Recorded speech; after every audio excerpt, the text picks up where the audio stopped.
So today I am really, really pleased to be welcoming Cullen. Cullen, is it Hamman or Hamman? Hammann. Hamman. So Cullen Hamman to the podcast. Cullen is, like me, is a relationship coach. And we thought today we would just talk about our experience with our own respective relationships and kind of what we've learned about relationships. Yeah. So, Cullen, I know that we've got different experiences because while you managed to save your marriage, I didn't manage to save mine because I didn't know then what I know now. But my current relationship, which I've been in for about just over 3 years, has had the benefit of the three principles. That's so great. Yeah. So why don't you tell us a bit about what it was that after years of, like you say, trying to save your marriage, something seems to miraculously changed so that your marriage turned around. Yeah. Actually, the first question I wanted to ask you really about that is, why did you think your marriage needed saving, or what was it that needed saving? Oh, it was really clear. It was really clear. I'll tell you, the first year of our marriage approximately was like heaven. It was just wonderful. Mm-hmm. We were in love and we adored each other. Mm-hmm. And as I've since discovered, many relationships start out wonderful like that. Yeah. And then become less wonderful the way ours did. As a matter of fact, a lot of people will tell you that's just the way marriage goes. You know, it starts out wonderful, you're in love with each other, and then gradually you graduate, and then you can't really expect much after that. Well, it wasn't just yeah, you can't expect much. It got really bad. Yeah. We started fighting. We had horrible screaming fights like I had never seen in my relationship, in my family where I grew up. Where did that come from? And then we didn't want to have those fights. So then we walked on eggshells so we wouldn't have those fights. Yeah. And got more and more distant. Yeah. And we still then had periods where things were really nice. There were still things we really enjoyed together very much. Although those became more and more restricted areas of things like that. Yeah. But sometimes really nice. So I was completely shocked after several years when Carrie said, "I'm leaving you." Oh. At first I didn't believe it, but she really meant it. And then I screamed. And we talked. Yeah. And she decided to stay. Uh-huh. And things were quite a lot better for a while.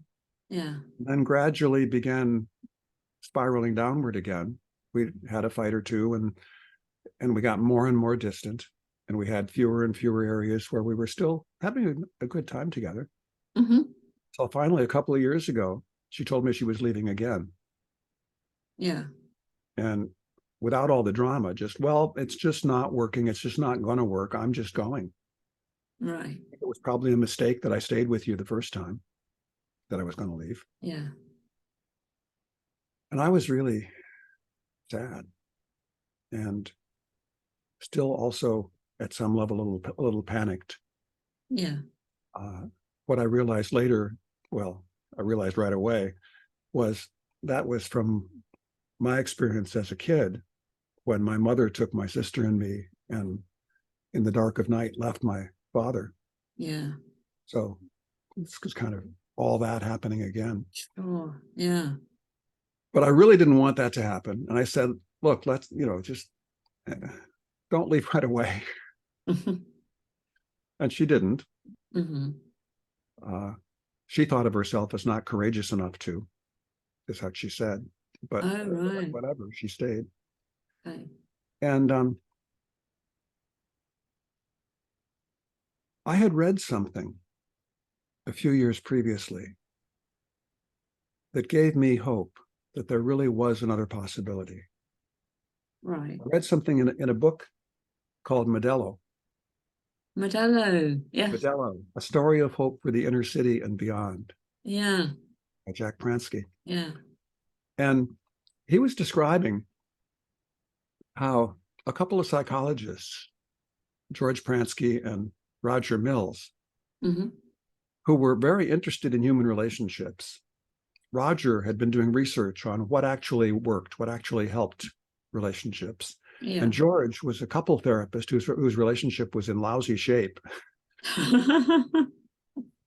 And they heard that something was happening. Yeah. There were these people on a little island called Salt Spring Island in Canada, Yeah. who seemed to be seeing something new. And they Yeah. went to see what these people were like. Yeah. And Jack describes what they saw. They had a bunch of people had gathered to hear this man, Sid Banks, talk. I saw more happy couples in that room than I'd ever seen before in my life. It did something to my hope. It made me feel hope again. Mm-hmm. People were at ease, confident, Mm-hmm. assertive, calm, sure of themselves, genuinely loving, caring, considerate, respectful, unassuming. The couple seemed truly in love, but not clingy or phony. They were great with their kids. And later in the book were the words, people had something inside them so beautiful, a deeper level of wisdom and understanding, of beauty and love and compassion, far more beautiful than what people showed or what they learned to think about themselves. Yeah. And it was the same for everyone. All they had to do was uncover it. And that's George Pransky speaking there. That's Jack Pransky. Oh, that's Jack Pransky. Okay. Who was essentially researching what George and his cousin George and Roger Mills had learned. And Roger Mills went on to share what he had learned with a group of people in a housing project in Florida called Modelo. That's what the book is about. Oh, okay. Which was a real horrible place to begin with. There were drugs and there was murders and there were families abusing each other and there were kids out of school, never going to school, and it was like hell. And Roger, I know this story. It's a good story. Roger hung out with them, and gradually they saw what I just read. Had something else inside them, and everything turned around there. So is that what you saw for you and Carrie in that moment? Well, not right away, but I knew there was something there. And so I actually, I found another book of Jack Pransky's called Somebody Should Have Told Us. Yeah. I think is a wonderful introduction to this understanding. Mm-hmm. And I read it again. I had read it a long time before, but I knew that what I was looking for was in there. Yeah. And I read Carrie a little bit of it, and she liked it. Mm-hmm. So we read the whole thing. I read the whole thing aloud to her. Oh. One of the wonderful things that's been steady through our marriage is that ever since the first Harry Potter books came out, I've been reading her to sleep with some little book. Yeah. I began reading this. And then we read some other things about this man, Sydney Banks. Yeah. And then I came across somebody we both know, Jamie Smart, who was offering a course in coaching from this understanding. Yeah. And I knew it was what I wanted to do. And I told Carrie, and uncharacteristically, she said immediately, "Oh, yes. Oh, yes." Oh, wow. And in the course, I'd been a coach, a therapist in private practice. I never really knew what I was doing.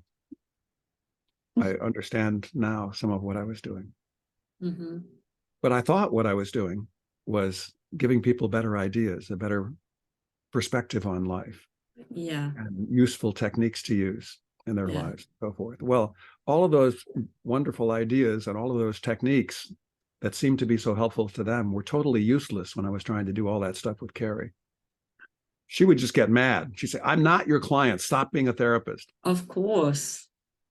But what I learned with Jamie was no, what I had been doing all along was helping people find their way into what he calls an insight-friendly space. Yeah.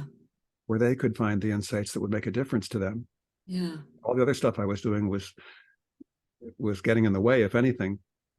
But there was a way that I was just being with them that was helpful. So that's why people kept coming to me. But as I understood that, and I got something I could hang on to, the idea that what I was really looking for when I'm working with a client is the feeling of connection. Yes. And that what brings that about, what's easiest as a route to find that, is if I just get curious. Yes. And I just follow my curiosity. I'm just interested in what's going on with my client. Yeah. Interested intellectually, but interested And deeper did than you that bring too. that to? And so, yeah, I started naturally what I was practicing with Jamie, I began doing in my conversations with Carrie. Mm.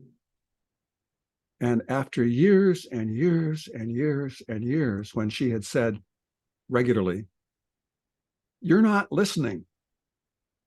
Yeah. And I would regularly repeat back verbatim what she had said. So obviously I was listening. And she would say, that's not it. Suddenly she had the sense I was getting her.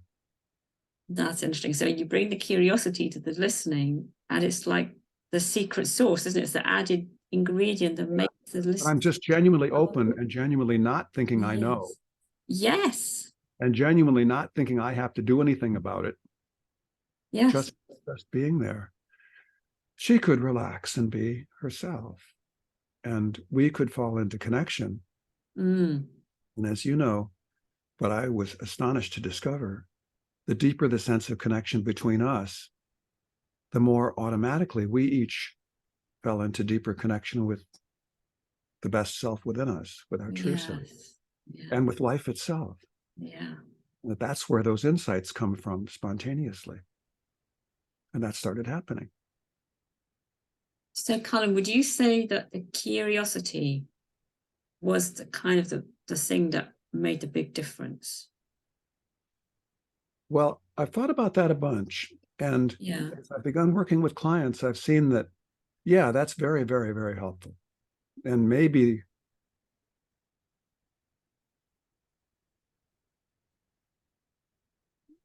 as a what can you do?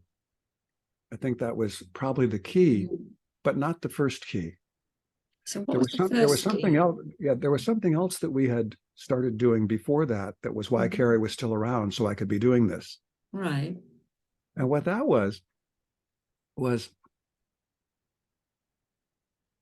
I had an insight that what Carrie had been trying to do all along was right on, but done not very gracefully.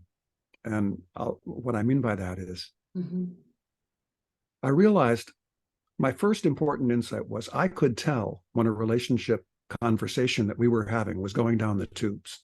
Yeah. I could tell that things were going to, if she just said what she said, and if I just said what I would say, and then she would say that, and then I would say what I would say, it would not work out well. No, it never does it? And of course, I had noticed that before, but I had thought that there was something I could do about that while it was happening that would make it better. Ah, right. Okay. So I tried all the stuff for my social psychology PhD and training as a therapist and all that. I tried everything over all those years and none of it worked. And it finally occurred to me, that's not the way. When we're in that place, whatever I do is going to make it worse. Yes. So it occurred to me, it was like one of those banners that goes across something I had heard and said, not in this context. When you find yourself in a hole, stop digging. Yes. So whenever we would be having one of these fights, what Carrie would do at a certain point would she say, I can't talk to you when you're like this. And Yeah. she would leave the room and slam the door and run out of the house. Yeah.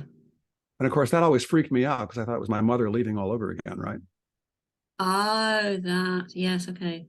Yeah. So that was horrible. However, Yeah. she always came back in a better place. Yeah.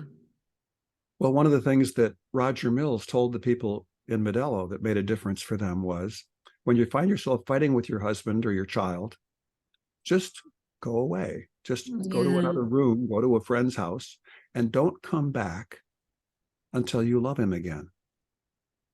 Oh. I hadn't put that together, No. but I suddenly saw, well, that was what Carrie was doing. That when she would get out of all of what was happening, spontaneously, her natural well-being would come to the surface again, and then she'd be in a better place, and then she would come back, and then we could talk. And it's a bit like the settling of the snow globe, isn't it? It's exactly like that. Yeah, that's my favorite metaphor. Yeah. So what you're describing in terms of when you're locked into that, I think you call it the death spiral. Yeah, that's exactly what I when you're locked into that, it's like you're shaking up the snow globe and there's just snow everywhere and you can't see anything. And then you put it down and you walk away for 5, 10, 15, 20 minutes, whatever it might be. And by the time you come back, the snow is settled and then you get the clarity. And as you say, your innate wisdom, whatever it is that you need, it's in there in your true nature. Yeah, you see, you remember who you are. You feel those feelings that you thought were going to come from your partner, but they actually are there in you all the time. They're buried under the snow. Yeah. You relax. Yeah. And you can see each other again. You can see each other through the snow. Yeah. So that's the first thing is when I find myself, and it does happen once in a while still, heading down the tubes, I notice it and I just shut my mouth. I found the most difficult thing to do is not to say just one more thing. It's not to be right, to be heard. Yes. To be heard. That's what people want in that. They want to be heard. But when the other person has snow flying around in their head, they can't hear. No, of course they can't. So it's a doomed hope that I can say one more thing and she'll hear me. She's in no position to hear me. Just like I'm in no position to hear her.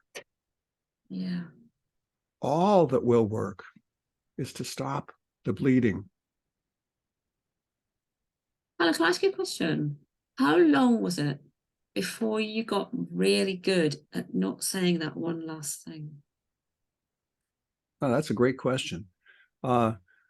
Somewhere between immediately and not quite yet. So what I mean is, how many times did you have to practice it? Yeah, I understand. Yeah. It's like as soon as I saw it, I was pretty good at it for about a week. But then I would get full of snow again and I would forget what I knew when I was in the middle of the snow. And I would just say, and then it wouldn't work. And there it is again. So it probably took a couple of months. Okay. Not long. Not that long. A couple of months until it became very rare. And I think it's actually really worth, for people listening to this podcast, it's really worth it to know that those kinds of habits, which go back for a lifetime quite often. I mean, a lot of these habits are formed in childhood, aren't they? It's like our response to the situation which we find ourselves is to create this way of being. I call it a survival strategy, but anyway. We've learned something that worked as best. It worked. The best way we knew at the time. And now it doesn't work anymore. And why would you expect something that worked as a child in relation to your parents or your siblings to work with your wife or your husband or your partner? So, but it actually only takes 2 months. Yeah. Well, in a way, the way I would describe it is less than that. But then you have to see it again. Yes. A few times. So it's like I said, in a week I was good at it. And for the first month, it happened very rarely. But then because we were having better times together, we weren't having these fights. because of the other Yes, thing. of Because of course. the other thing. By the way, what I teach my clients now, Yeah. much less, no more of this, is, when you find yourself in a hole, stop digging, shut your mouth, have a deal with each other that you will come back. Yeah. That was very important for me, so I didn't freak out when she would do it. When she would leave the house. Yeah. Yeah. So, when we talked, when we could talk, I said, look, you were right all along to leave, but when you leave, please let me know you're coming back. Yeah. And then, so one of a favorite proverb of mine, I think it's Italian, but it's variously attributed, is no matter how far you've gone down the wrong road, you can always turn around. You can always turn around. Well, just stopping when things are going down the tubes stops the death spiral going down. Yes. Doesn't turn it around. It just stops it. And to turn it around, you need to start adding positive energy. You need to be moving toward the sun. Mm-hmm. Mm-hmm. You need to be doing things that you enjoy. You need to be. I wrote a whole book called Date Your Mate about things you can do. So it seems to me that people can turn it around in 3 weeks. That's pretty spectacular. Yeah. And what that involves is really seeing that it's not going to work to try to do anything when they're in the snow.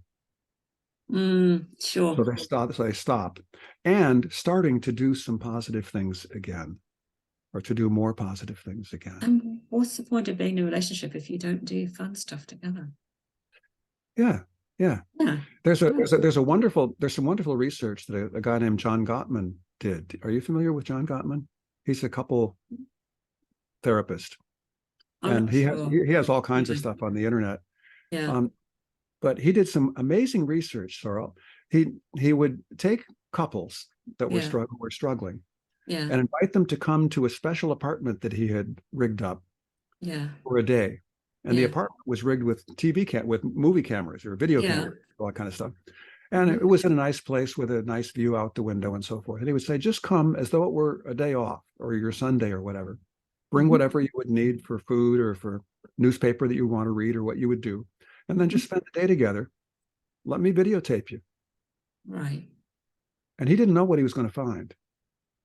But what he found a number of things. But what I found most amazing and helpful, he found that there was something that, he would just take the tapes and then he would see over the months which couples made it. Oh, yes. And which couples didn't. Yeah. So what was the difference? And one major difference, he said, was something that the couples who made it together did. About 70 or 80% of the time. That the couples that didn't make it, it wasn't that they never did it. They just did it maybe 20 or 30% of the time. So a lot less. Yeah. But that difference was quite predictive of whether they were going to make it or not. And what they did was, he called it turning toward bids. And bids meant a bid for attention. Yes. So someone would say something like, would you pass the salt? Or, oh, this is interesting. They're reading something in the paper. Yeah. Or they'd look out the window and say, what kind of bird is that? Yeah. And there were 3 things the partner could do. The partner could say, can't you see I'm reading here? Or in some other way, turn against the bid. Yes. The partner could ignore the bid. Or the partner could turn toward the bid. Yeah. Respond in some way. Now, he had to code different things people did. John Gottman would code even just a grunt as turning toward the bid. Oh, okay. Yes. It didn't have to be rainbows and light. Or passing the salt. Or, yes. Oh, what did you read? Yeah. Or, oh, that's an interesting bird. I think it might be a blue jay. Yeah. Anything that acknowledged and moved toward. So that's a little bit of connection, isn't it? Just that little bit of connection. Whether you're kind of holding hands and looking out at sunset together, or just passing the salt. Yeah. It's connection. Yeah. So, you know, besides all the more major things that you can do to add positivity to a relationship, that's amazingly powerful. Just that. And you know what, Colin? What occurs to me is it is the matrix of everyday life. You know, the big things like the big day out and the trip to the theatre or the fancy restaurant, those are kind of dotted through the matrix of everyday life, which is the little things which are there every day. Yeah. All the time. I mean, not all the time because you're not together all the time, but all the time you're together. Yeah, that's beautiful. Yeah. It's like, what is the quality of our relationship when we're just being together? Exactly. And you know, it's interesting, isn't it? For someone to say, "Can't you see I'm reading?" That's just so disrespectful. And yet people will do that and think that it's perfectly acceptable behavior. Yeah.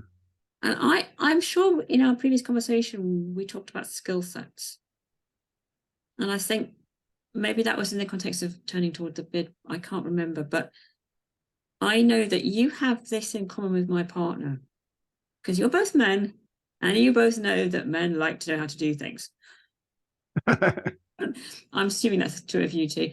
And he will talk about just teaching them new skill sets. And any skill set that enables you to deepen that connection with your partner. Mm. Yeah. Yeah. What's so nice is, you know, when I would try to teach people communication techniques. Yeah. By the way, I've come to believe that even though almost every couple that comes to see me thinks what they need is to communicate better, and they want help communicating better, I've come to believe that people communicate just fine. When you're pissed off, your partner knows it immediately. Indeed. And trying to sugarcoat it doesn't change the fact that they know you're pissed off. Of course not. So, you know, communication techniques are overrated, I think. The problem is never communication. It's where are you coming from? Exactly. It's more about the list. For me, it's more about the listening. And for you too, because as you experienced with Carrie, it was when you started bringing the curiosity to your listening. Yeah. When I was present to what she was saying instead of just present to what I was thinking. Yes, exactly. And I've had this conversation with so many people that we are not taught to listen. No one takes you in school at any point at school and says, okay, but today we're going to do a class of listening. And so we don't come into adult life knowing that if you're going to listen effectively, you've got to listen with nothing else on your mind. Yeah. Well, see, that's the tricky part, because in all my training as a psychologist, I was taught to listen. Listening was you get the people's words so you can repeat them back. That's what I do with Carrie the Drover nuts. But you don't just listen to the words, you listen to the feeling under what they're saying. So you can really get that and repeat that back. But you'll notice that repeat that back stuff.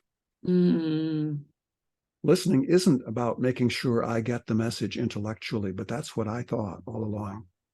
Yeah. I tried hard to listen, but I wasn't listening in the sense of just being present with nothing on my mind. Absolutely. That never occurred to me. In that model that you've just described, it's about what you're getting from that act of listening rather than what your client is getting from it. Oh, and that's beautiful. Yeah. It's not feeling heard because all you do is parrot back what they just said, and it doesn't make anyone feel heard to have their words parroted back at them. It's not functional, it's not working, is it? No. Yeah. And so what I was thinking about this conversation is that you had that amazing miraculous experience with Carrie, which proves that, you know, any relationship can be saved, given that the parties change their approach and come at it differently, and with that kind of intention of getting some connection. Yeah. I didn't get to that. You know, I didn't have that with my marriage. I knew that something needed to change, and I knew that we were kind of locked into your death spiral. I love that expression. But I couldn't try as much, I couldn't change it. And Yeah. I was Well, totally clueless. And so in the end, we got divorced. And then I met my current partner, and he and I both had 2 or 3 pretty terrible relationships, so did different degrees. And we had an agreement at the beginning: we will not argue, and we have never once argued. I have asked him once or twice to, could he please wash up more carefully so I don't nearly drop the dishes because they've got grease underneath. But I've never nagged him about it. And what's more important, our relationship or the washing up? mm, And mm. we don't have any fundamental differences to argue about from that. But I know that to die with my ex, we didn't have any fundamental differences. There were little things. Well, see, now what you say there is Yeah, worth saying, that it's not just that you don't have any fundamental differences, it's that the differences you have don't seem fundamental. there's also that. Yes. See, how it looks to me is that first level of stopping the death spiral that begins, it starts wonderful and then it gets worse and worse and worse and worse and worse. Yeah. Turning the death spiral around is something you can do. It's behavior. It's looking out there. What's happening? What can I do about it? But if that's where you stop, the death spiral starts up again, usually. Until you know where it comes from. Yeah. And so it's like there's a second level that you've been kind of assuming as you've been talking, that has taken me a long time to catch on to. And I think it's really cool that you caught on to it. Which is the snow in the snow globe. It's what's causing the death spiral is basically insecure thinking. And when we get insecure, our head fills up with snow, and then we do whatever we learned to do that was the best we could do as a kid, that, as you say, it was working as best it could then, but it's not serving us now. But we're really rigid about doing it because it's all we know. It's all we know, exactly. And so, yeah, just like you, I've had the benefit of studying with Jamie and doing all the 3 principles-based stuff. And I was mentored by Chip Chipman, which was extraordinary.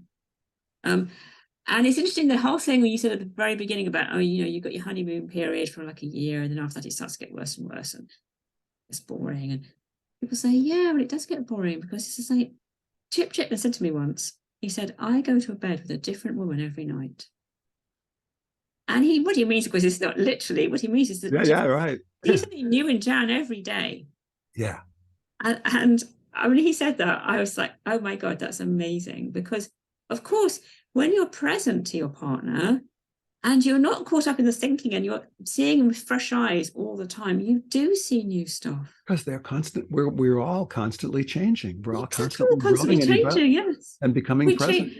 And we change, like the weather, things fluctuate, and also we grow and heal. And I am absolutely amazed by the growth and healing that Mark and I have experienced in our relationship. And we were sitting at the weekend talking about this and realizing how much we both changed in the last 3 years. So what do you think is helping that happen? For me, and I think probably for him too, it's that we've managed to create a kind of a space where we both feel safe. And we never judge each other. So, I mean, he takes a piss out of me sometimes in a teasy sort of way. And he's helped me identify that I have to be right all the time and I have to have the last word. He said to me once, he said, Sorry, you do have to have the last word, don't you? And I said, do I? And he said, God, it's true. And then I thought, well, I don't want to be that person who always has to have the last word. And having identified that was a pattern that I'm sure I created as a child. Sure. I can let it go. And but it's like you said before about these habits. Actually, that was much easier to break because it happens all the time. So every time I caught myself, and he would sometimes say, oh, you just had the last word. And I said, oh, did I really? Yeah. And no, let him have the last word. And I ought to sit back and I won't say anything. It's uncomfortable. I feel insecure. I feel like, I don't know quite, like maybe it's like a lack of closure, there's some kind of insecure feelings. And I think, yes, and where's that coming from? It's not coming from him. Yeah, that's the second place I think really makes such a difference for people. I talk about Dr. Jekyll and Mr. Hyde. Yes, well, I'd have done that. That Yeah. we're all Dr. Jekyll and we're all Mr. or Ms. Hyde. Yes. Yes, exactly. It's on both sides, isn't it? And when we're kindly Dr. Jekyll, it's when we're in our well-being, when we feel safe. Yeah. Our best self comes to the surface. Yeah. And when we don't feel safe, our head gets full of snow. When we turn into whatever our version of Mr. or Ms. Hyde is, based on the rigid version of what we learned as a kid, or we learned along the way somewhere that would help us survive, we thought. Absolutely. And when people can see that insightfully, can see, as you said, oh, I don't like who I am this way. Yeah, exactly. When you can see it from a place of knowing who you really are. Oh, that's not me. That's some clothing I'm wearing that I don't want to wear anymore. That's a and then it's just a matter of noticing when I've inadvertently put it on again. Yeah. And it's uncomfortable to take it off, but I can deal with discomfort. Yeah. And it doesn't take very long. It's not very much discomfort, Remark. The feelings that we're afraid of feeling usually last maybe 15 or 20 seconds or 90 seconds at most. 90 seconds. And you know what? I think that's something else that most people don't know. Yeah. They think that feeling's going to last all day or forever. But as long as you don't feed it, it only lasts 90 seconds. Yeah. Yeah. And it's a little thing. It's not like not experiencing, I don't know, obviously if you lost somebody close to you, you would grieve. You wouldn't want to say, oh, it's only thought. No, exactly. You'd want to experience the grief, but something like this, where it's almost like a reactive thing, isn't it? Yeah, well, it seems to me that whenever we pull away and contract to protect ourselves, it's like we're cutting ourselves off from life. Yes. That's extremely painful. It's true. And there are feelings that go with that. And they're painful feelings. Yeah.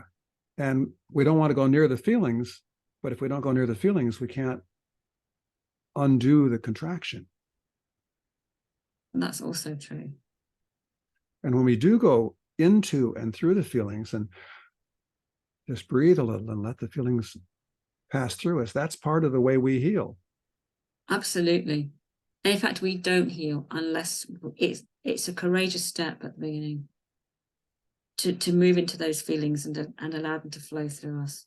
Yeah. I think, therapists got off track, psychotherapists, thinking, seeing that happen sometimes. People would go into the feeling and then they would come out the other side and they would be healed. Mm-hmm. So they thought, okay, the thing to do is to take them back into the past and really, really get them into those feelings. Yes. And that just doesn't work. I've experienced that as a client, and it's but it doesn't work. But there was some truth there that they were misunderstanding, which is that as we are moving into a more evolved place, naturally things come up in us to be healed. Yes. And we can breathe through them for 60 seconds or 90 seconds and keep moving. And I suppose the important distinction is between the feelings that came up for you spontaneously in that moment and the feelings that you created because you went back into that past trauma and relived it and picked up the wound and tore the scab off and maybe stuck your fingers in. I'm sorry, I'm getting a bit graphic now. Pause, and then that's really deeply painful. And all you've done is, what's the word for it? Reinforced it and built it, whereas actually what you're trying to do is let it subside and move back into the past where it belongs. Yeah. And I think the thing I love about coaching is that it's always facing towards the sun. It's always facing towards the future. And yes, sometimes you do have to look at what happened in the past because it's relevant to what you're doing now. But you don't have to go back in. And I've done this in therapy myself in the past, going back over and over and over again. And every time it was so painful. And that puts you back in the place where you didn't have the resources to deal with it any better. Absolutely. Yes. So once again, you don't have any resources to do it any better. So as you say, you just reinforce it. Yeah. Yeah. Sorry, got a bit off track here. But anyway, but it's relevant because I think relationships that we have in the present are so informed by the relationships we had in the past and the kinds of, like we say, survival strategies that we created as children or as, in our previous. Yeah. What's nice is, I don't know how it seems to you, but it seems to me I don't have to spend 1 minute looking for any of that stuff. No, Because it comes up spontaneously as yeah, it's it ready to does. feel. Absolutely. And you can tell, it's like I can tell because Carrie says something that's fairly mild, and I start to have something arise in me. Well, okay, that's just something that's okay, it's ready now to be let go of. Yeah. And I want to tell you something that I just realized a couple of weeks ago, actually. Yeah.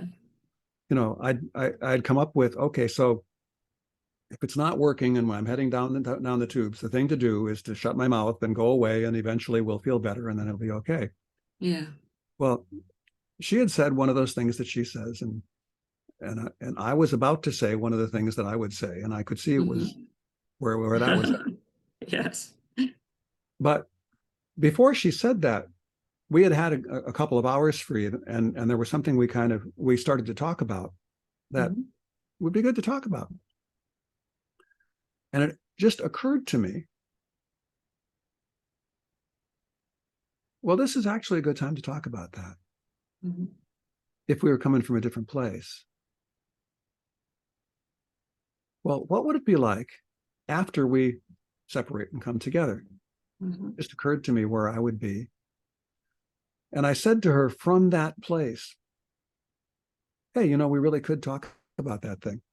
And she immediately joined me there. And we had a great talk about it. And that was without you going apart together. Yeah.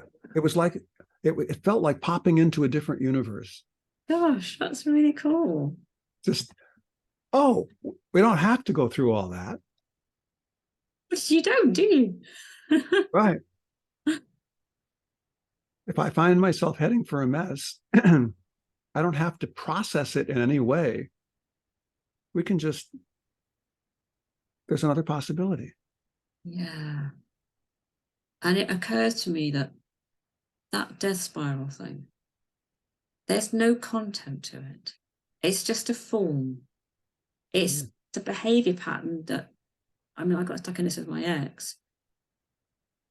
And if you can just let it drop and just say, well, we're not saying anything substantive here. This isn't a real debate about anything important. It's just us going to the death spiral. Then you can say, well, okay, let's do something different then, as you did with Carrie that time. Yeah. And that is fabulous. Yeah. Let's not play chess. Let's play soccer. Yeah. Right. Let's go for a walk. Yeah. Let's go. Yeah, absolutely. Going for a walk always helps. Yeah. I think the other thing that for Mark and me that was huge, and he came into the relationship with this already. He'd already got this. He would get these really dark moods, sometimes straight out of bed, sometimes later in the day. It would come over him and go really quiet. And I think, what's wrong? What have I done wrong? And like, no, I've not done anything wrong.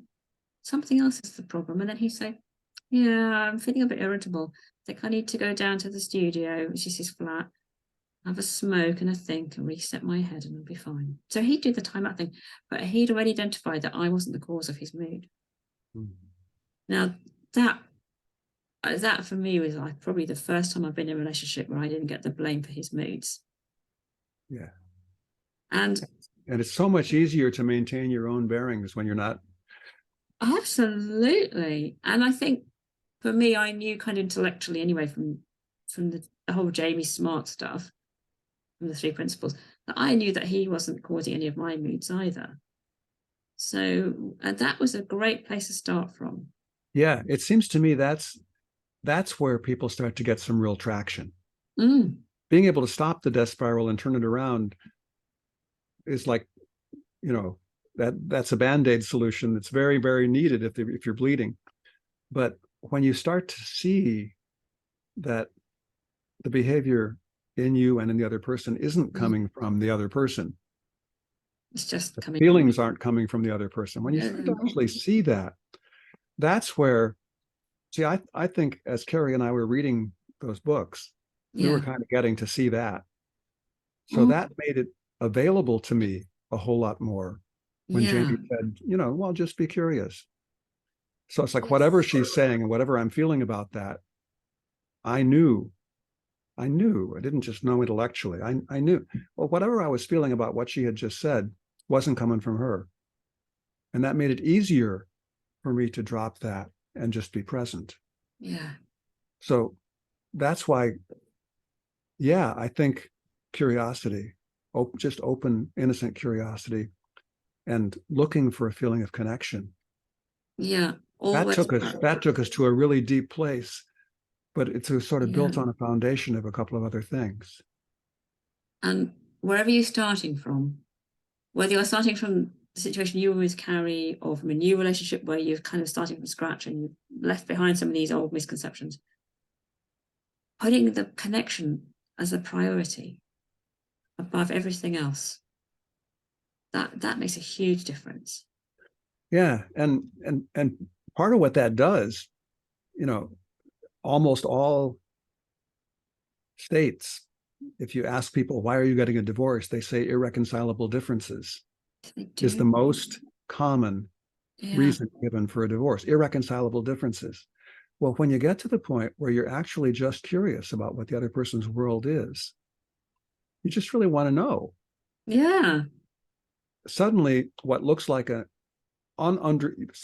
difference that you can't understand, that an alien person, suddenly you begin to have some real understanding. Then those differences aren't so irreconcilable. They're just, okay. And sometimes they even get to be kind of enjoyable quirks. Well, absolutely. Yes. And it's like what Sid Bank said. It's how did he word it? Love and understanding.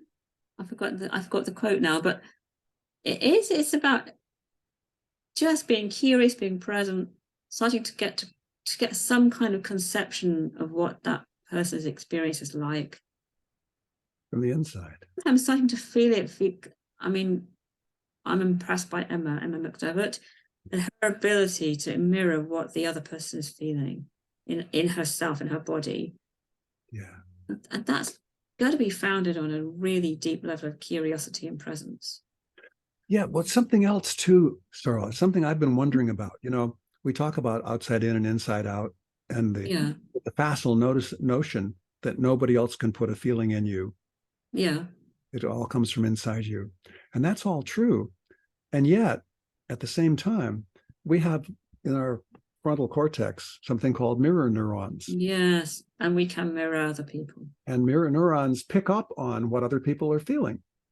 So we have that in our own nervous system, what they're feeling, but we don't usually notice it because we're so busy. It's drowned out by all the stuff that we're thinking. Oh, the noise. Yeah, actually, that's a really good point.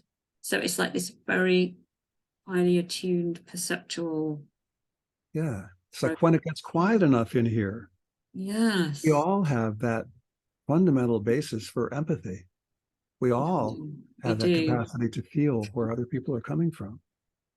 In fact, I think that's one of the things that happened with Carrie and me when we were in some of our horrible fights, is she would start to freak out, or I would start to freak out, and the other person's mirror neurons would pick up on that. But we would think it was coming from us. Oh, yes. Yes. So yes. It would escalate really, really fast. And when you don't understand what's going on, it's frightening as well. And then it's so I don't say natural tendency, because it's not really natural, but we have this tendency to blame the other person. Yeah, well, I wasn't feeling it until you came along. Yeah, quite. And I've seen that happen as well. I have seen, and we have had weekends when Mark, for whatever reason, was in a really, really dark mood. And by the end of the weekend, it's like, I felt quite there's like the toxicity of it had almost kind of rubbed off onto me, because I'm mirroring his mood, and it's very hard not to, but at least I'm aware of what's going on. Yeah. And I've got compassion for him, because I know that he's in a difficult place. And also you have a different stance toward what's arising in you, yeah, because you've been learning all along that so many of your feelings have nothing to do with him at all, yeah, or only very tangentially because it triggers something that reminds you of some other time. So it's like any of that, instead of blaming him, it's like, oh, well, yeah. that's something for me to, It's my problem. It's my you know, issue. He feel would my way say, through. I'm really Yeah. sorry, Sorrel. My toxicity's rubbed off on you. And I say, yeah, I know it has, but that's fine, because we're Yeah. human beings and we have human frailties. And I love you enough that I'm not going to blame you for it. And it can't rub off on me unless there's something in here that needs healing in me. Oh, Otherwise that's it's, also true. Yes. otherwise it's just weather. Yeah. It I doesn't mean, matter how hard it rains, it can't make you wet inside. can make you on the outside, though. Listen, I'm thinking we could probably wrap this up now. We've been going for nearly an hour. Oh, what a wonderful time we've had. It's been a really lovely conversation. I just wanted to just say, if anyone listening, that so if you want to get in touch with Kalen, I will put all of this in the notes underneath, but his email is Kalen@talkwithkalen.com. That's pretty easy. And Colin is spelled weird. It's spelled Yeah, Kalen's name is spelled Kalen. So Kalen. Kalen, talk with Colin, KALEN.com. Yeah. That takes you right to my scheduler and we can talk. And then that's yeah, okay. And he's got a free download called lessfightingmoreloving.com. Yeah, that's where I wrote down that first stage of how do you turn the death spiral around, what I'd learned with Gary. And I shared that with a few friends and colleagues, and 3 of them said, oh my God, I wish I had known this before I got my divorce. So I think there's something there that can be helpful to people. So yeah, less fighting, more loving.com. That's right. No dashes or anything. No, it's just one word. And I will put this in the notes anyway. And the final thing is that Kalen's book is called Date Your Mate. And you can get it on Amazon.com or Amazon.co.uk. I assume if you're in the UK. Oh yeah. So yes, thank you so much. It's been a brilliant conversation. I really enjoyed it. You're welcome. If I wanted to say one thing to people who are watching